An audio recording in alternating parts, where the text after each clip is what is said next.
मैले जे भोगे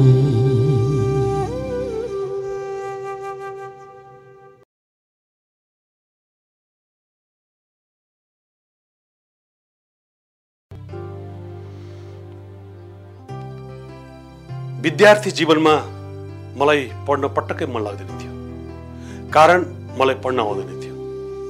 अनि म सजायको भागीदार पनि बने।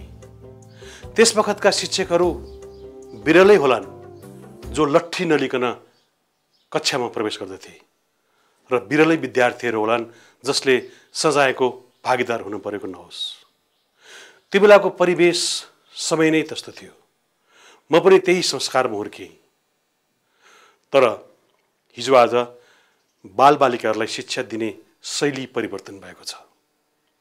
विद्यार्थीहरूलाई दण्डले भन्दा मायाले बढी पढ्छन् भन्ने प्रमाणित भइसकेको छ, र शिक्षकहरूले त्यसलाई अनुमोदन पनि गरिसकेका छन्। तर पुरानै संस्कृतिमा हुर्केका शिक्षकहरूले अझै पनि बालबालिकाहरूलाई यातना दिन रोकेका छैनन्। कानको जाली फुट्ने गरेर कुट्छन्, गोरुलाई जस्तै चुट्छन्, बाथरुममा लगेर थुन दिन्छन् भन्ने समाचार हामीले बेला बेलामा पढ्ने गरेका छौँ। एउटा सजाय जसले भविष्यमा यस्तो रूप लेला भनेर न सजाय दिने शिक्षकले सोचेका थिए, न सजाय पाउने विद्यार्थी स्वयंले, न अभिभावकले। हेर्दाखेरि सामान्य लाग्ने यो घटनाले असामान्य परिस्थितिको सिर्जना गर्यो। म तपाईहरूलाई यो घटना देखाउन रूपन्देहीतिर लैजाँदैछु।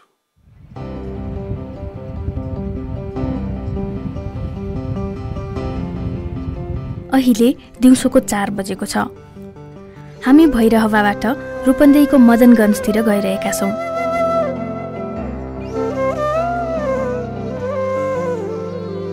म चुपचाप कतै कहानी भए हामी अमृत हरिजनलाई भेट्न गइरहेका छौँ। बिहानी भए मसी होइन साथी आँसुले लेखे यस्तै यस्तै कथा मेरो मैले भोगे। सरहरूले होमवर्क दिनुभयो, अनि त्यसपछि बिर्से गरेन, गरेको पनि थियो हल्का फुल्का। अनि त्यसपछि सरले मलाई पिट्न अनि त्यसपछि उठबस पनि गराउनु भएन। बच्चाहरूलाई दसैँभन्दा पहिला सरहरूले होमवर्क दिनुभएको थियो, र दसैँपछि स्कुल खुलेपछि सर जानुभयो। सरले सोध्नुभयो, ल तिमीहरू होमवर्क देखाऊ, जसले होमवर्क गरेका छैन उसले लगभग 1000-1500 चोटि उठबस गर्न पर्छ भनेर भनिदिनु भयो। त्यसपछि मेरो छोराले होमवर्क गरेका थिएनन्, नगरेका नाताले ऊ अनुशासित विद्यार्थी थिए। अरूले पनि गरेका थिएनन्, तर उनी त्यति रेगुलर उनले गरेनन् त्यो उठबस।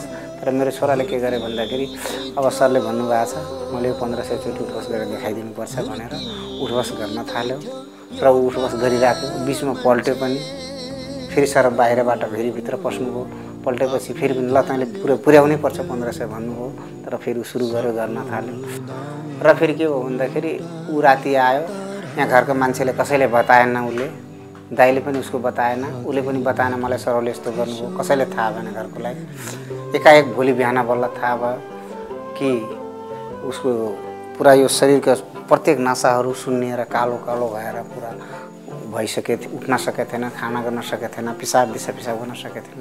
त्यसपछि बल्ल हामीलाई त्यो कुरा थाहा भयो कि छोरोलाई यस्तो भएको छ भन्ने। छोराले पनि बतायो मलाई यस्तो यस्तो सरले फना सरले यसरी गराए, उठबस गराए, मैले होमवर्क गरेको थिएन। र उसको दाइले पनि बतायो। मैले भने साँझ किन बताएनौ भन्दाखेरि एकैचोटि जिरिङ भएर पिट्छु भनेर, जो सुधीरको नाम दिएपछि पिट्छु भनेर उ गर्न थाल्यो, त्यो एकैचोटि बेहोस भयो। त्यसपछि त्यस्तै मेन्टल्ली अलि हल्का मलाई पनि थाहा छ परेको। अनि त्यसपछि 3-4 वर्ष औषधि पनि खाएँ, गोरखपुरतिर पनि गयो, तर ठिक भएन। अनि यता काठमाडौँतिर पनि लानुभयो गरेँ, अनि खाइरहेको थिएँ, 3-4 वर्ष जति खाएँ अहिलेसम्म। अहिलेको यो अवस्थासम्म पुग्न अमृतलाई धेरै समय लाग्यो। अहिले उनी शारीरिक र मानसिक रूपमा पूर्ण स्वस्थ छन्। अब पचिसकेको छ, त्यसलाई देख्छ हेडमास्टरलाई, त्यो सुदीपलाई देख्छ र जान्छ आउँछ। तर उसैको स्कुलमा सायद उसको परीक्षा पनि एसएलसीको परेको थियो, नाइ उसैको स्कुलमा परीक्षा एसएलसीको परेको थियो। पहिला त उसले म आएँ अझै एकछिन जान्न स्कुल भन्थ्यो, तर मैले भने यार तिमी जस्तो मान्छे यस्तो सन्चो भइसकेछ यार 2 वर्ष लस गऱ्यो भने त जिन्दगी लस हो नि अरे केही दिन तिम्रो बितिरहेछ के छ यार ठिक छ भइहाल्छ राम्रो एकदम के पुरा फ्रेङ्क तरिकाले भन्ने एकदम जाऊ यार पढाइमा किन टेन्सन लिन्छौ म छु नि यार म टिचर हो ल पापा म जान्छु भने गयो कसैले गोडा लुट्यो कसैले बोली छोरालाई यो अवस्थामा पुर्याउनका लागि बाबु बुद्धिराम स्वयंले आफ्नो व्यवहारमा धेरै परिवर्तन ल्याएका छन् मलाई के लाग्छ भन्दाखेरि मैले छोरालाई साथी जस्तो अवस्थाको व्यवहार नगरेको भए त्यसले राम्रो बोलीचाली नबोलेको भए त सायद मेरो छोराको जुन अवस्था अहिले आएको छ त्यो अवस्था आउन सक्थेन किन भन्दाखेरि त्यो सबै चिज औषधि उपचार मात्रै होइन त्यसलाई बोलीचाली चाल चलन घरका व्यवहारहरू सबका बोली भाषाले पनि मान्छेमा चेन्ज ल्याउँदो रहेछ सर सपनाको एउटा तारा एउटा शिक्षकको नाताले पनि उनी बालबालिकालाई गर्ने व्यवहार यस्तै खालको हुनुपर्छ भन्छन् र यही कुरा आजभोलि सिकाउँछन् पहिला म केही पिड्थेँ केही बच्चाहरूलाई मैले पनि पिड्थेँ केही मात्रामा तर जबदेखि मैले यस्तो देखेँ गरेँ डाक्टरको सुझाव सल्लाह पाएँ मैले के भने भन्दाखेरि वास्तवमा ट्रेनिङ चाहिँदो रहेछ र बच्चाहरूले नपिटिकन उनीहरूलाई हौसला दिइकन उनीहरूलाई खुसी पारेर पढायो भने राम्रो हुन्छ अगाडि जान्छन् त्यहाँदेखि मैले त्यही तरिकाको अप्नाएको छु बच्चाहरू राम्रै जान्छन् राम्रै पढ्छन्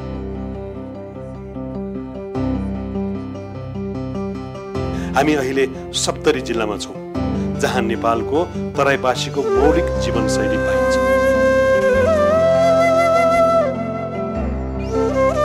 यो नर्घो भन्ने गाउँमा हामी हरिनारायण मण्डललाई भेट्न गइरहेका छौँ केही समय अघि उनका छोरा सन्दीप मण्डलले स्कुलमा यातना पाएका थिए सुन्दै आङ सिरिङ्ग हुने सन्दीपले स्कुलको आँगनमा सयौं विद्यार्थीले देख्ने गरी पाएको यातनाले स्थानीय अभिभावकहरूमा आतंक सिर्जना भएको थियो एकचोटि बुधबारको दिन म होमवर्क बनाएर गएको थिएन त्यसको टिचरले त्यो क्लासमा पिटेको थियो 10 लाठी स्कुलमा त्यो पनि बानेर रुखमा अनि त्यसले हानेको थियो मलाई केले हानेको लौरोले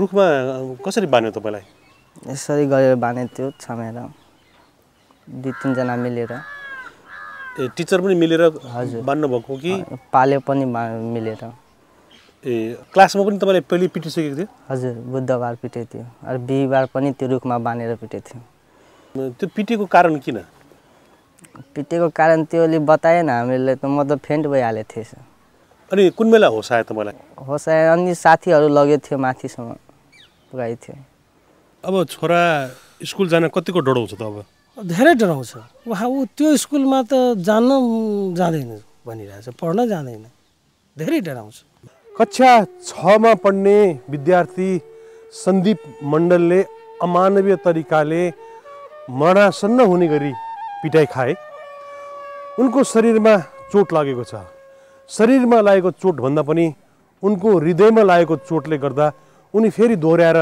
त्यो विद्यालय फर्कन चाहँदैनन् उनी नयाँ विद्यालयको खोजीमा छन् विद्यार्थीलाई यातना र पिटाइले भन्दा माया ममताले बढी पढाउन सकिन्छ भन्ने भनाइ सन्दीप मण्डलको छ ज्ञान आर्जन गर्न विद्यालय गएका सन्दीप मण्डलले पीडा आर्जन गरेर फर्के उनको सातो उडेको छ त्यो सातो फर्काउनलाई अझ धेरै समय कुर्नुपर्ने देखिन्छ पनिसमेन्ट जहिले पनि ठुलोले सानोलाई बलियोले कमजोरलाई अथवा जसले अरूलाई दमन गर्न सक्छ त्यसले चाहिँ पनिसमेन्ट दिन्छ र यो पनिसमेन्ट पाएको कुरा उसले तत्काल प्रतिकार गर्न सक्दैन तर त्यसको असर उसको दिमागमा यसरी बसेको हुन्छ कि र त्यो उसले उसको दिमागबाट कहिले पनि वास आउट हुँदैन कहिले पनि फेज आउट भएर जाँदैन र त्यो जब ऊ अलिकति ठुलो हुन्छ अथवा उसले अरूलाई दमन गर्न सक्नेछ भने त्यसमा उसले देखाउँदछ प्रतिकार गर्दछ तर हिजो आज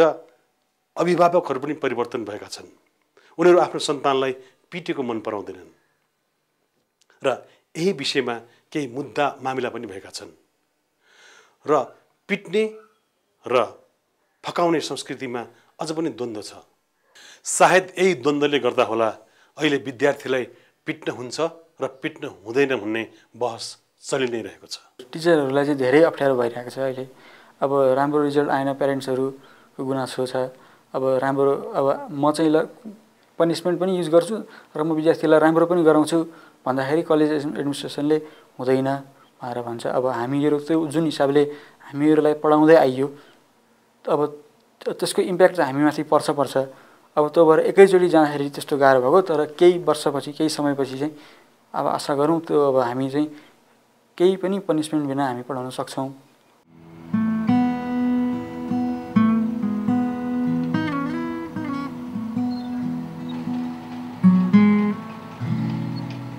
म अहिले आसामको साफी बगरबाट कर्णाली आइपुगेको छु। कर्णालीमा पुल नभएको कारणले गर्दाखेरि म अहिले फेरीबाट नदी पार गर्दैछु। फेरीले यात्रुलाई नदी पार गराउँदैछ। जीवनमा पनि अनेक किसिमका सङ्कटका नदीहरू हुन्छन्। ती नदीहरूलाई सम्भावनाका फेरीहरूले पार लगाउँदछन्। त्यस्तै शिक्षामा पनि नानीहरूले सङ्कट टार्नलाई आफै छलफल गर्छन् र अप्ठ्यारा प्रश्नहरूको उत्तर उनीहरू आफै खोज्दछन् र शिक्षकको यातनाबाट जोगिन्छन् र ती नानीहरू आफै सम्भावनाका फेरीहरू खोज्दैछन्। कर्णाली नदी तर्ने बेलामा नै साँझको 5 बजिसकेको। अहिले त रातको 11 बजिसक्यो। अझै 1 घण्टा जतिको बाटो बाँकी नै छ।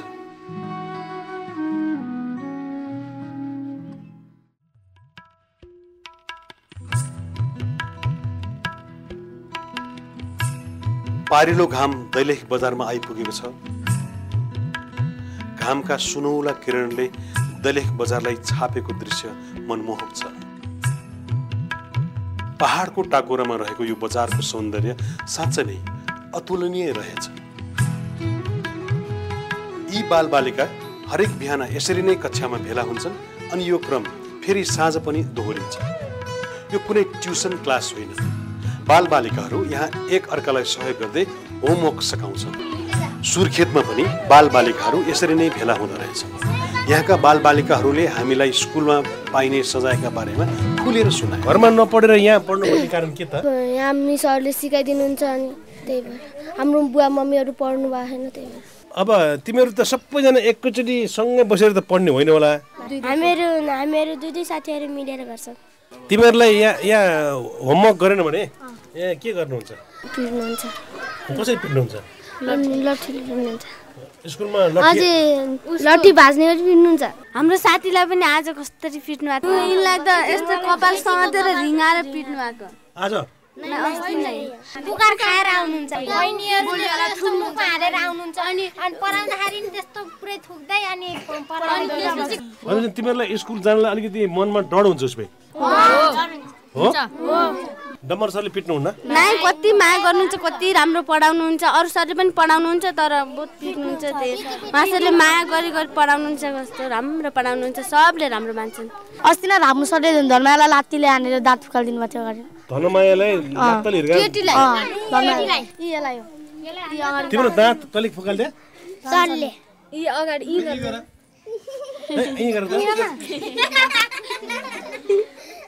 यो अगाडि पढाउनुहुन्छ, पछाडि चले चाहिँ मार्केट लेख्दा लेख्दा हानिदिनुहुन्छ सिधै। एकचोटि हाम्रो साथी केदारको हानेर टुटीले उठाइदिनु भएको थियो। हाम्रो साथीलाई पनि अझ खुट्टामा घाउ गराइदिनु भएको थियो सरले। लात्तीले हानेर। भनेपछि तिमीहरूलाई यहाँ होमवर्क गरेर मिलेर होमवर्क गरेर के फाइदा भएको छ त? यहाँबाट होमवर्क गरेर मिसले पनि सिकाइदिनुहुन्छ। पिटाइ खानु पर्दैन। फेरि अरू बेला फेरि अलि नयाँ कुरामा पनि जिज्ञासा हुन्छ अनि त्यसपछि अलि नयाँ कुराहरू थाहा पाइन्छ। जस्तो यो ठाउँ नभए बेलामा तिमीहरू कस्तो थियो? तिमीहरू हामीहरू यो ठाउँ नभएला हामीहरू रब शब्द बोल्थ्यौँ अनि हामीलाई यस्तो पढ्न हिसाब यस्तो विकृतिहरू फैलाउँथ्यौँ। अनि त्यसपछि गुच्चा खेल्थे अनि त्यसपछि भाइहरूसँग अनि तुल्यहरू अनि त्यस्तो पुस्तकारहरू अनि त्यसपछि लगायतका विभिन्न नेहा पनि खान्थेँ मैले। अनि त्यसपछि यहाँ आएदेखि यस्तो सिक्छन् भने चाहिँ त्यहाँदेखि छाड्थेँ मैले। यहाँ बाल यौन दुर्व्यवहार भनेको के हो अनि बाल हिंसा, महिला हिंसा अनि बाउ विवाह, बाल विवाह, त्यसपछि अनमेल विवाह, त्यसपछि बाल त्याज्य पदार्थ। जस्तो तिमीहरू अब सानो छौ अहिले होइन, बालक छौ। अब भोलि तिमीहरूलाई कसैले बिहा गरेर पठाइदिनु खोज्यो भने के गर्छौ त? 10, 9, 8 10, 9, 8 भने के नम्बर हो?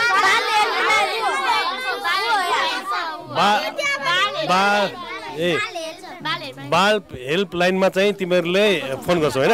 अब तिमीहरूले यो बाल हिंसा अनि महिला अधिकार बाल अधिकारको विषयमा यति जानकारी राखिसक्यो यो उमेरमै होइन। भनेपछि भोलि पर्सि तिमीहरूलाई त एकदमै देशको ठुल्ठुलो मान्छे हुने मैले देखिसकेको छु है।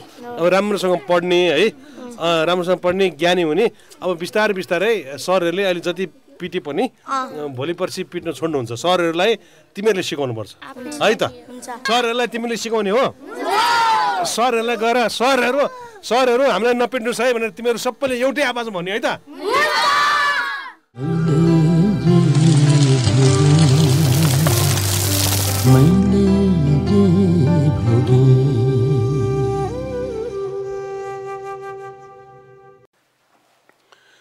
स्कुलमा मात्र होइन, बालबालिकाहरूले घरमै पनि सजाय पाउँदछन्, चाहे आफन्तैबाट किन नहोस्।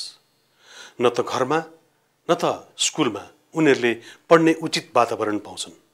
त्यसले गर्दा बालबालिकाहरूको मनमा एउटा गहिरो खिल गाडिएको हुन्छ र बालबालिकाहरूले जीवनको अँध्यारो गोरेटोमा पाइला टेक्न पुग्दछन्। म त्यस्तै कथा देखाउनलाई तपाईँहरूलाई तनहुँको ढोर फिर्दी गाउँतिर लैजाँदैछु। 13 वर्षकी सुस्मिता गाहा मगर अहिले आफ्नी हजुरआमासँग मामा घरमा बस्छिन्। कक्षा 6 मा पढ्दै गरेकी सुस्मिता आजभोलि स्कुल जाँदिनन्। यति सानै उमेरमा उनले उनका उमेरका अरू बालबालिकाले सायद नभोगेको दुःख पाइसकेकी छिन्। उनी सानै छँदा आमा पनि अरूसँग बिहे गरेर गइन्। मामा घर आउनुभन्दा अघि सुस्मिता आफ्नो बाबु र कान्छी आमासँग बस्थिन्। बाबु चाहिँ अहिले विदेशमा छन् अनि कान्छी आमासँग त्यो घरमा सुस्मितालाई बस्न निकै अप्ठ्यारो हुन थाल्यो र एक दिन उनी भागेर मामा घरमा आइपुगिन्। अनि आफ्नो घरमा नबसिकन या मामा घरमा आएर बस्नु परेको कारण चाहिँ के होला? सत्यनारायण करा गर्थे अनि त्यही भएर कराउँथ्यो मात्रै कि अनि तपाईँलाई पिट्थ्यो पनि कि? पिट्थ्यो। अनि बाले पनि गाली गर्नुहुन्थ्यो? पिटेको गर्थ्यो अनि के भन्थ्यो। त्यसपछि फेरि काठमाडौँ जानुभएको भए विदेश जाने भनेर जानुभएको। त्यसको भोलिपल्ट अनि दाइहरूले पिटेको गर्थ्यो। घरमा बस्नै दिनु भएन कि नबस भन्नुभयो कि निकालिदिएको हो कि तपाईँ आफै निस्केको हो कि?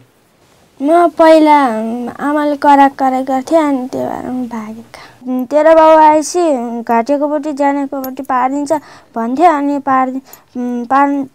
पारिदिन्छ भन्थ्यो अनि खाना पनि थोरै दिन्थ्यो, खाना पनि दिन्थेन। अनि भागेर यहाँ मामा घरमा आएर बसेको? हजुर। अनि सुस्मिता हिजो आज तपाईँकै घरमा बस्छन् हैन? मसित बस्छन् त कहाँ जाउँछ त नि? अनि किन यहाँ आएको त? थोरै खाना दिने गरे अनि थप्न जाँदाखेरि के गरे यही त तेरो भाले नदियो भनेछ। के गरे मैले त यो त मेरो आत्माले दिएको भन्ने गरे अनि खाना नदिने गरे। यसै भएर छडिने नि यसै भएर आयो भागेर। आफूमाथि विभिन्न लान्छनाहरू लागेपछि सुस्मिता तनहुँ ढोर फिर्दीको समता बाल क्लब पुगिन्। यस बाल क्लबले गाउँघरमा हुने गरेका बालबालिकासँग सम्बन्धित समस्या तथा अन्य जागरणका कामहरू गर्दै आएका छन्। हामीले अब गाउँघरमा एकचोटि मिलाइयो, अब फेरि त्यो जोखिम उठाउनु उपयुक्त नहुने ठानेर पुलिस केस गर्यो। आफ्नो जिन्दगी देखेर कस्तो लाग्छ? सुस्मितासँग यो प्रश्नको उत्तर थिएन। उनी अन्यलमा थिइन्। सुस्मिताको जस्तो भोगाई भोग्नेहरू अरू पनि धेरै होलान् र उनीहरू पनि यस्तै अन्यलमा हुन सक्छन्। कुनै आमा बुवाले मलाई यस्तो पनि मेरो बच्चा जन्माएको बच्चालाई मैले जेसुकै गर्नु तपाईँलाई के मतलब पनि भन्नुभएको छ होइन। तर यो होइन नि, प्यारेन्टिङ पनि जान्नुपर्छ। एउटा सानो उदाहरण दिन्छु, त्यो स्कुटी चलाउन पनि लाइसेन्स लिनुपर्छ। त्यत्रो घर चलाउनु कसले लाइसेन्स ल्याएछ? त्यत्रो भर्खरै जन्मेको बच्चा इनोसेन्ट छ, उसले अथाह महासागर चाहिँ नि एबिलिटिजहरू क्यापेसिटिजहरू लिएर जन्मेको छ। त्यसलाई मोनिटरिङ गर्ने गाइड गर्ने बुवा आमासित कुनै पनि लाइसेन्स छैन। हजुरआमा बुवा आमा हुनुभएको छ, बुवा आमा हुँदैमा बच्चा जन्माउँदैमा बुवा आमा हुँदैन। बच्चालाई कसरी रियरिङ गर्ने, कसरी उनीहरूलाई चाहिँ नर्चरिङ गर्ने, अहिलेको जमानाअनुसार सिचुएसन अनुसार उनीहरूको निडलाई कसरी बुझ्ने र कसरी उनीहरूलाई गाइड गर्ने भन्ने ट्रेनिङ कम्पलसरी लिनुपर्छ। अरू देशमा त लिन्छ, यहाँ लिँदैन। घरभित्र हुने हिंसा प्राय गोप्य नै रहन्छ। यसको कुनै आँकडा हुँदैन। एउटा सामान्य हिंसाबाट सुरु भएर भयानक रूप धारण गर्दछ र एउटा सिङ्गो परिवार नै जीवनभरि सङ्कटमा पर्दछ र जीवनमा कहिले पनि नपुरिने घाउ लाग्दछ। जीवनभरि आत्मग्लानी बाहेक कसैले केही पाउँदैन। म यस्तै कथा देखाउनलाई तपाईँहरूलाई बागलुङतिर लैजाँदैछु।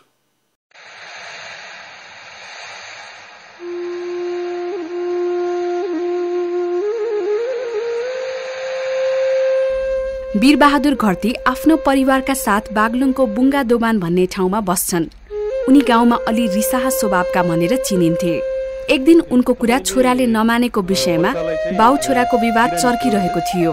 त्यो दिनमा छोराले के गरेको थियो र तपाईँले छोरालाई पिट्न पर्ने कारण पर्यो? म दिनभरि बाउ छोरा उहीँ बस्यौँ है। ए त्यो घटना हुने दिनमा बाउ छोरा सँगै बसेको? सँगै बस्यौँ। त्यहाँ त भएन, बेलुका शाम पर्नै लाग्यो 6 बज्यो। त्यहाँ त झाँरी आइन त आन्छु भने चाहिँ त्यहाँ त त्यो नानी चाहिँ आन्छ। म त्यहाँ माथि गाउँमा एउटा ठोफिरी अलाल मन्त्र गर्ने त्यसलाई बोलाउन जान्छु। भयो त कामबाट जहाँ गयो भने आइपुग्यो होला ल त्यसलाई लिन्छु भने औ बा चाँडा आयो है भन्थ्यो क्या नाउरी ठो।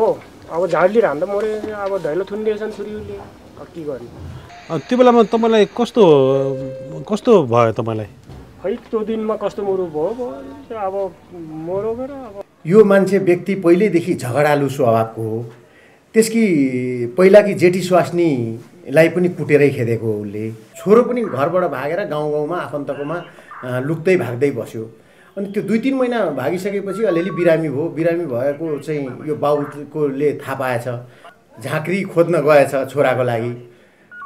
झाँक्री भेटेन। नभेटेपछि फर्केर आयो। अनि छोरो पनि घरबाट अब त्यो झाँक्री कहाँ जान लागेको देखेर कहाँ जान लागेछ भन्दाखेरि म झाँक्री कहाँ जान लागेको भन्दाखेरि झाँक्री छैन भनेर भनेछ।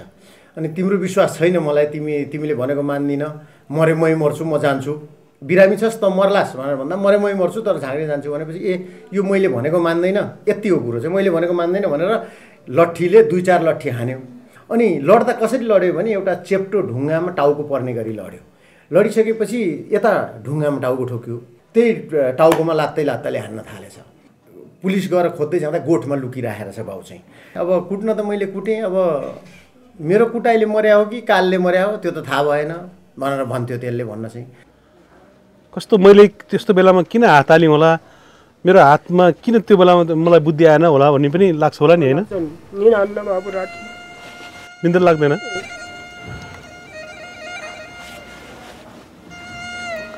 रातभरि निन्द्रा लाग्दैन तपाईँलाई? एकै झप्ता सुत्यो भने सुत्यो, जाग्यो भने उही हेर्छ न खान्छ भयो है। के गर्नु यस्तो भयो। विदेशकालमा गाउँ है दुःख पाउनुभयो है। धेरै सम्पत्ति थियो मेरो वहाँ। वीरबहादुर अब कम्तीमा पनि 10 वर्षसम्म बाहिर निस्कन सक्दैनन्। हालाकि यो मुद्दा अहिले पनि अदालतमा बहसकै क्रममा छ। चाहेर नचाहेर जसरी सुकै होस्, घरभित्रै हुने सानोतिनो हिंसाले पनि जेलसम्म पुर्याउन सक्छ। मैले सुरुमै भने मैले पनि सजाय भोगेरै हुर्केको हुँ। त्यो बेलाको संस्कार नै त्यस्तो थियो। तर अब समय फरक भइसकेको छ र सोचमा पनि परिवर्तन आइसकेको छ। यो भनाइ हाम्रो समाजको मात्रै होइन, यो चाहिँ नि हाम्रो संयुक्त राष्ट्रसङ्घीय बाल अधिकार सम्बन्धी महासन्धि छ। महासन्धिले पनि बालिका विरुद्ध चाहिँ नि कर्पोरल पनिसमेन्ट गर्ने प्रक्रियालाई चाहिँ नि अवरुद्ध गर्नुपर्छ, त्यसलाई निषेधित गर्नुपर्छ भन्ने घोषणा गरेको छ। त्यसको अलावा हाम्रा चाहिँ नि राष्ट्रिय कानुनहरूले पनि यी व्यवस्थाहरू गरेका छन्। उदाहरणको लागि लियौँ बाल बालिका सम्बन्धी ऐन 2048। यसले के भन्छ भनेदेखि तपाईँको घरमा होस् अथवा चाहिँ विद्यालयमा होस् कहीँ पनि कुनै पनि बालबालिकालाई क्रूरतापूर्ण यातना दिन पाइँदैन। विद्यालयलाई चाहिँ बालबालिकाहरूलाई यातना दिनु हुँदैन भनेर चाहिँ जुन निर्देशन दिइन्छ नि, तालिम भयो के कुराले चाहिँ विद्यालयलाई चाहिँ फ्रेन्डली बनाउन खोजिरहेको छ? विद्यालय शान्ति क्षेत्र भन्ने एउटा चाहिँ कार्यक्रम शिक्षा मन्त्रालयले अगाडि सारेको छ। त्यो कार्यक्रममा पनि शिक्षकहरूलाई बालबालिका विरुद्ध यस्ता दण्ड सजायहरू गर्नु हुँदैन। दण्डहीन शिक्षण प्रणाली व्यवस्थाको चाहिँ नि स्थापना गर्न शिक्षा मन्त्रालय लागि परेको छ र यस अन्तर्गत शिक्षकहरूलाई तालिम दिने, शिक्षण विधिबारे जानकारी गराउने उनीहरूलाई र उहाँहरूले पनि यसै गरी क्रमशः चाहिँ विभिन्न आफ्नो स्कुलमा यी व्यवहारहरूलाई लागू गर्दै जाने यी कार्यक्रमहरू चाहिँ त्यहाँ छ।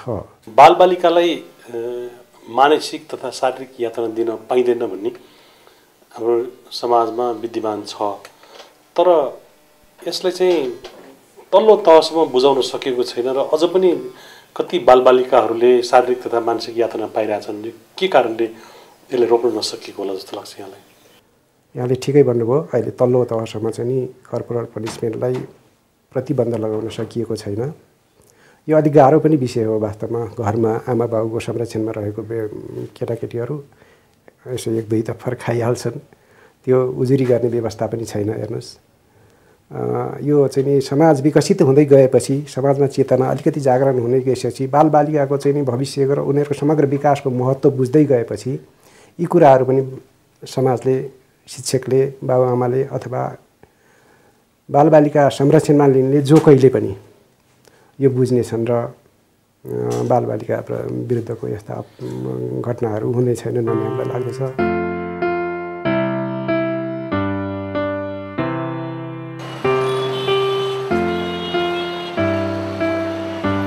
आजभोलि सहर बजारमा मन्टेश्वरी वा किन्डरगार्टन पद्धति अनुसारको पढाइ हुने गर्छ। यस पद्धतिमा बालबालिकाको रुचि, बौद्धिक क्षमता आदि विषयलाई बाल मनोवैज्ञानिक अवधारणा अनुसार पढाइने गरिन्छ। विद्यार्थीहरू यहाँ तनावरहित वातावरणमा पढ्छन्। अहिले सरकारले पनि बाल मैत्री शिक्षा भन्ने अवधारणा ल्याएको छ, जहाँ विद्यार्थीलाई भौतिक सजाय दिइँदैन। बागलुङ सदरमुकामबाट 3 घण्टाको बाटो मोटरमा गइसकेपछि हामी यो भीमा पोखरा भन्ने गाविसमा पुग्यौं। यो बागलुङ बजारबाट 2 घण्टा जति लाग्यो हामीलाई कच्ची बाटोमा। 14 किलोमिटर छ। बागलुङ बजारबाट 14 किलोमिटर छ है भीमा पोखरा। हरिप्रसाद लामिछाने जनकल्याण माध्यमिक विद्यालयका प्रधानाध्यापक हुन्। कति वर्ष अगाडि स्थापना भयो। यति दुर्गम भइकन पनि जनकल्याण विद्यालयको अवधारणा निकै आधुनिक छ। अभिभावक र विद्यार्थीसँग जति नजिक हुन चाह्यो त्यति विद्यार्थी फेयरनेस हुँदो रहेछ। हजुर, डर त्रासको भावना उनीहरूमा हटेर जाँदो रहेछ। विद्यार्थीसँग हाँसी खेली बालमैत्रीका कुराहरूलाई अगाडि सारेर प्रिन्सिपलले त्यसमा बढी ध्यान दिँदै गयो भने समस्याको पनि पहिचान हुने, त्यसले गर्दा पढाइमा सुधार हुँदै आउँदो रहेछ र उनीहरू स्कुल आउन बढी मन गर्दा रहेछन्। जस्तो कुनै स्कुलमा चाहिँ बच्चालाई स्कुल जाने भनेकै बच्चा डराउँछ हैन, त्यसको कारण के होला? कारण त यस्तो, अब घरमा पनि एउटा बाबुआमाले अभिभावकको जिम्मेवारी निभाउन नसक्नुको कारण हैन, अर्को टिचरहरूले पनि विद्यार्थी प्रति वास्ता नगर्नुको कारण नि हुनसक्छ। यो स्कुलमा लट्ठी छैन रे हो? हजुर छैन। लट्ठी? लट्ठी किन नल्या होला? हजुर, लट्ठी लगाएर नपढाउने। लट्ठी लगाएर नपढाउने? हजुर। अनि लट्ठी लगाएर पढ्यो भने त एकदम पढ्न आउँछ रे भनेर सुनेको थिएँ नि। होइन, लट्ठी लगाएर नपढाउने, सम्झाउने बुझाउने गरे पछाडि राम्रोसँग पढाइ आउँछ। अहिले देशभरिका सबै सामुदायिक विद्यालयमा बालमैत्री विधिबाट पढाउने प्रारूप जारी गरिसकिएको छ। कतिपय जिल्लामा सुरु पनि गरिसकेको छ। हामीलाई सधैँ राम्रो पढ्नुपर्छ भनेर हामीलाई सधैँ प्रोत्साहन दिइरहनुहुन्छ। हाम्रो झन् आत्मबल बढेर हामीले झन् पढ्छौँ। मैले नै के भन्छु भने बच्चाहरूले नपढेमा हजुरहरूले अलि हप्की दप्की त दिनै पर्छ भनेर म बारम्बार आएर मैले भनिरहेको छु। पिट्नुस् पनि भन्नुहुन्छ? अब नटेरे त अब हामीलाई नटेर त पिट्नु नि भन्न पर्यो, तर पिट्नुहुन्न सरहरूले। हजुर, विद्यार्थीहरूको मनोवैज्ञानिक तरिकाबाट उहाँहरूको परेको समस्या र उहाँहरूलाई विद्यार्थीहरूलाई कसरी यो लर्निङ प्रोसेसमा कसरी एक्ट गर्ने भनेर लर्निङ प्रोसेसमा टाई अप गरेर उहाँहरूले चाहिँ पढाउने प्रयास गर्नुभएको छ। यो विद्यालय यसरी पश्चिमाञ्चलकै उत्कृष्ट विद्यालय बनेको छ।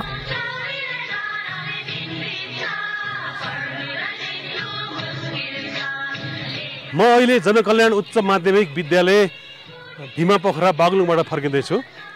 विद्यार्थीलाई दण्ड नदिकन पनि पढाउन सकिन्छ भन्ने कुरामा यो विद्यालय अहिले लोकप्रिय हुँदै गइरहेको छ र दण्ड पाएर स्कुलबाट भागेकी एकजना छात्रालाई फेरि फकाएर लिएर आएर एसएलसीमा प्रथम श्रेणीमा उत्तीर्ण गराउन सफलता प्राप्त गरेपछि यो स्कुलले दण्ड भन्ने शब्द हटाएको छ। यहाँ पढ्ने विद्यार्थीहरू हँसिला छन्, तेजिला छन्, रसिला छन्। यहाँ पढ्ने विद्यार्थीहरू यहाँका शिक्षकदेखि पटक्कै डराउँदैनन्।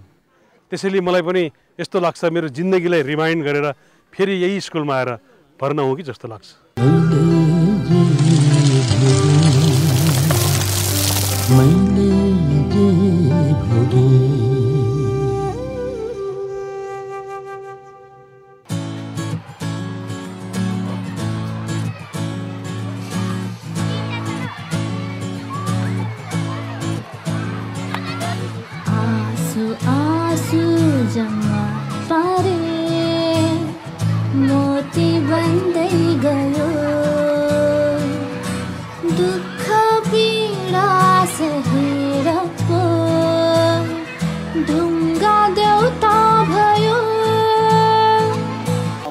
विद्यालयमा आउँदाखेरि मलाई लाग्छ मै पनि छडी लिएर मात्रै क्लासमा जाने परम्परा थियो त्यति बेला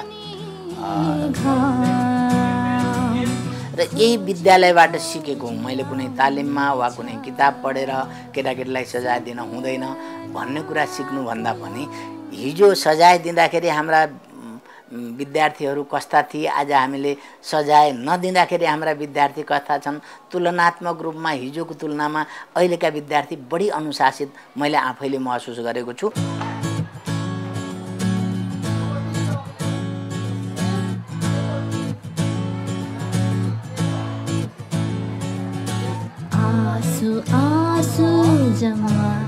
विद्यार्थी आफैलाई पनि जब टिचरले सबैको अगाडि सार्वजनिक बेइज्जती हुने गरी गाली गर्छ, पिट्छ, हप्काउँछ भनेपछि उसको त इज्जतै रहेन नि। जब उसको इज्जत नै छैन भने अब के को लागि राम्रो गर्ने? घरमा गयो पनि आमा बाले त्यसरी नै गाली गर्ने, स्कुलमा आयो पनि आमा टिचरले पनि गाली गर्ने, हप्काउने, पिट्ने भएपछि त्यो विद्यार्थीले कसका लागि पढ्ने, किन पढ्ने, पढेर उसले भोलि कसको लागि के काम गर्ने भने उसलाई पढाइप्रति नै एक किसिमको वितृष्णा भएर जाने। त्यसकारण ऊ स्कुलदेखि टाढा हुन चाहना, स्कुल जानु नपरे हुन्थ्यो भनेर पढाइ नै छोडेर उनीहरू पढाइबाट वञ्चित भएर टाढा गएको, स्कुलहरू छोडेको त्यस्तो स्थितिहरू धेरै बन्थ्यो। हाम्रो हरेक क्लासमा हरेक सेक्सनमा विद्यार्थीहरूबाटै मोनिटर र सहायक मोनिटरको व्यवस्था छ, छात्रतिर छात्रातिर दुवैतिर। बच्चाहरूलाई हामीले बढी जिम्मेवार बनाउनका लागि दायित्व नै उनीहरूलाई दियौँ, नेता नै उनीहरूलाई बनाइदियौँ, यसको व्यवस्थापन तिमीहरूले गर्नुपर्छ भन्यो र त्यसरी उनीहरूलाई अधिकार दिँदा र उनीहरूलाई जिम्मेवारी दिँदाखेरि हामीले केटाकेटीलाई यसो गर यसो नगर भनेर भनिरहने अवस्था बहुत कम आउँछ। साना साना बच्चाहरूको पहुँचमा म आफै बस्छु, त्यस कारणले केटाकेटीहरू मसँग झ्याम्मिने आउने र केटाकेटीले आफ्नो शिकायत गर्ने, आफ्नो मर्का पोख्ने अवसर पाए र त्यो अवसर हामीले उपलब्ध गरायौँ भने धेरै समस्याको समाधान गर्न स्कुल प्रशासनलाई सजिलो हुन्छ। 2 वर्ष 1.5 वर्षको केटाकेटीले पनि गल्ती रियलाइज गर्न सक्छ। तपाईँ 2 वर्षको बच्चालाई सिसाको गिलास उसका हातबाट खसेर फुट्यो भने ऊ रातो निलो हुन्छ, रुला रुला जस्तो गर्छ, तपाईँले फकाउन पर्ने अवस्था आउँछ। यसको अर्थ हो मबाट गल्ती भयो भन्ने महसुस त उसले गर्यो भने हामी त त्यहाँभन्दा धेरै उमेरका केटाकेटीलाई पढाउँछौँ। 3-3.5 वर्षदेखि मात्रै हामी विद्यालयमा बच्चाहरू राख्छौँ भनेपछि उनीहरूले गल्ती त आफै महसुस गरिहाल्छन् नि। उसले गल्ती गरे बापत थप सजाय दिनु भनेको गल्ती गर्नका लागि थप प्रेरित गर्नु हो। पहिले त मैले भन्ने गरेको छु विद्यार्थीलाई तपाईँ भन्नुहोस्, तपाईँ भन्दा बित्तिकै आधा अनुशासनको समस्या समाधान भएर जान्छ। किनभने विद्यार्थीलाई रेस्पेक्ट गऱ्यौँ हामीले भने उसले हामीलाई रेस्पेक्ट गर्छ। शिक्षकलाई विद्यार्थीले रेस्पेक्ट गर्नु भनेको बदमासी नगर्नु हो, हाम्रा कुरा ध्यान दिएर सुन्नु हो। त्यस कारणले म सम्पूर्ण शिक्षक साथीहरूलाई के निवेदन गर्छु भने तपाईँ यदि शारीरिक सजाय दिने गर्नुभएको छ भने दिन छोडेर हेर्नुहोस् र आफ्ना कक्षाका बच्चाहरूको अनुशासनमा दिँदाखेरि र नदिँदाखेरिको तुलना गरेर हेर्नुहोस्। तपाईँ आफैले महसुस गर्नुहुन्छ कि शारीरिक सजाय दिँदाभन्दा नदिँदा अनुशासन कायम राख्न बढी सजिलो हुन्छ, बढी सहज हुन्छ। मायाले बच्चामा चाहिँ नि हजारवटा हर्मोनहरू सेक्रेसन हुन्छ भने डर देखायो भने त्यो 1000 को कयौँ गुणा स्ट्रेस हर्मोनहरू सेक्रेट हुन्छ। त्यो कुरालाई बुझ्नुपर्छ। त्यसले गर्दाखेरि मैले बच्चाको मस्तिष्कलाई बुस्टअप गर्ने कि सप्रेस गर्ने, सप्रेस गर्ने भए दण्ड दिनुहोस्, थर्काउनुहोस्, गाली गर्नुहोस्, भेदभाव गर्नुहोस्, छोराछोरीमा भेदभाव गर्नुहोस् अथवा अरू बच्चाहरूसित कम्पेयर गरिदिइरहनुहोस्। यदि होइन बच्चालाई एकदम हेल्दी बनाउने भने न कहिले कम्पेरिजन गर्नुहुन्छ, न कहिले उसलाई चाहिँ नि डिस्क्रिमिनेट गर्नुहुन्छ। आफ्नै ठुलो र सानो छोराछोरी बिच पनि भेदभाव गर्नु हुँदैन। हरेक बच्चालाई रेस्पेक्ट गर्नुपर्छ। रिस देखाउने र तर्साउने मात्र होइन, अब बालबालिकालाई नियन्त्रण गर्ने जमाना नै गइसक्यो। नयाँ सोचले भन्छ बालबालिकाहरू हरेक कुरामा कलिला हुन्छन्। उनीहरूको मानसिक र शारीरिक विकासको लागि प्रारम्भिक बाल विकास र मनोवैज्ञानिक तरिकाले शिक्षा दिनुपर्दछ, जसले गर्दा उनीहरूमा नयाँ ऊर्जा प्राप्त हुन्छ। आखिरमा माया नै सबैभन्दा ठुलो शक्ति हो। त्यसैले बालबालिकाहरूलाई एकपल्ट मायाले सम्झाएर सिकाएर हेरौँ त। माया नै यस्तो रापिलो घाम हो, काँचो इँटा जस्तै कलिला बालबालिकालाई मायाको रापले सेक्दै सेक्दै बलियो बनाउन सकिन्छ। त्यसैले बालबालिकाहरूलाई माया गर्ने बानी गरौँ।